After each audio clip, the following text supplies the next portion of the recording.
All right, let's talk about CNS infections. We all know they're a massive emergency, right? Every single minute counts. But the problem is, there's just so much information out there. So, how do you cut through the noise and get to what you really need for your exams and, more importantly, for your patients? Well, that's exactly what we're going to do today. We're going to dive into the latest national treatment guidelines and pull out all the high-yield, exam-focused info you absolutely have to know. And just so you know where all this is coming from, we're not just making this up. Everything we're about to cover is pulled directly from the second version of the National Treatment Guidelines for Antimicrobial Use. This is the official document from the National Center for Disease Control and the ICMR. So yeah, you can trust that what you're hearing is solid, evidence-based, and right up to date. Okay, here's the game plan. First, we'll get a quick overview of the main CNS infection syndromes. Then, we'll jump into brain abscess and encephalitis. After that, we'll hit acute meningitis, followed by those tricky device-associated infections, and to finish it off, we'll do a super quick, high-yield exam review to lock it all in. All right, let's get started. First up, the big picture. What are the major CNS infection syndromes we're dealing with? This will really set the foundation for everything else. So, you might be wondering, how do you even begin to organize this stuff? It's complex, right? Well, the guidelines make it pretty straightforward by breaking it down into 4 main syndromes. You've got your parenchymal infections. These are the ones that are in the brain tissue itself, like a brain abscess. Then you have encephalitis and meningitis. Similar, but different. We'll get into that. And finally, something we're seeing more and more of, infections related to CSF shunts and other devices.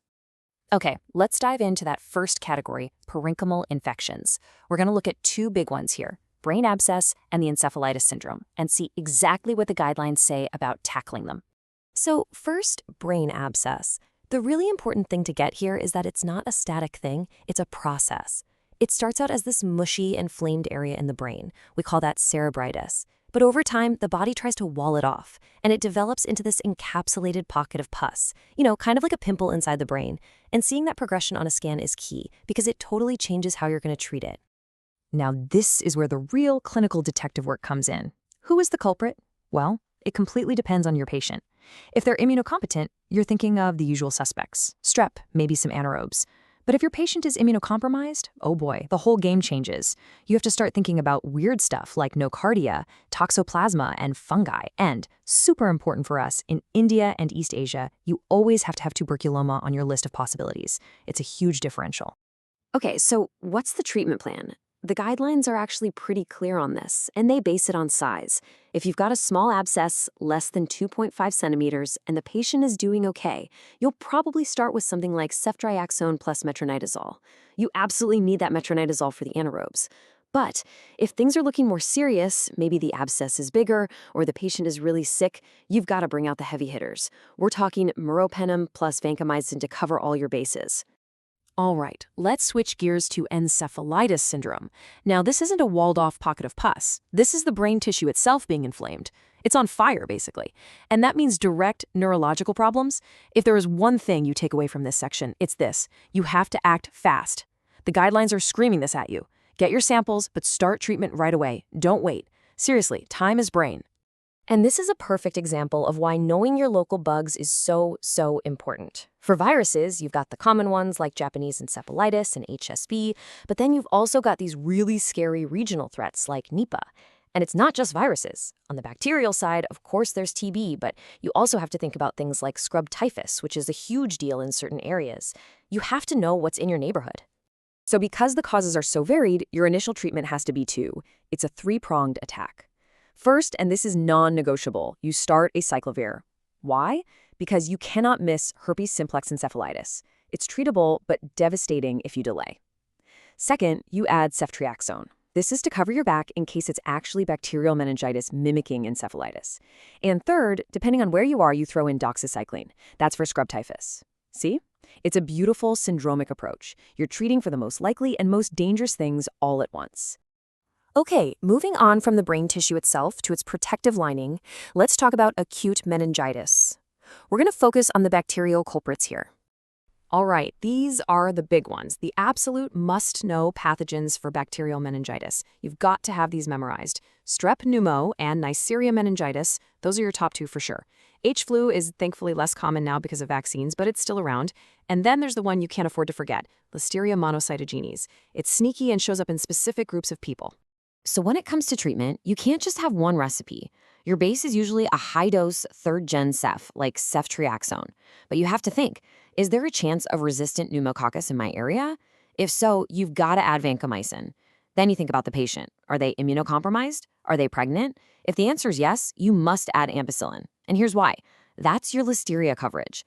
Listeria loves to hide inside cells, especially when the immune system is weak, and ampicillin is the drug that gets it. All right, let's get into a really tough and unfortunately more and more common problem: infections that happen because of medical devices. We're talking about CSF shunts, EVDs, that kind of thing. And when there's a device involved, the bugs are totally different. You're not dealing with the classic meningitis pathogens anymore. Now you're thinking about skin bacteria, like staph, that get on the device and form this slimy shield called a biofilm. And that biofilm is like a fortress for the bacteria. Antibiotics can't get through it easily. Plus, you're also up against nasty hospital bugs like Pseudomonas and Acinetobacter, and sometimes even fungus. It's a whole other level of difficult. And that leads us to the single most important rule for these infections. If you remember nothing else, remember this: the device has to come out. I'll say it again, the device has to come out. You just can't cure an infection that's hiding in a biofilm on a piece of plastic. It's almost impossible.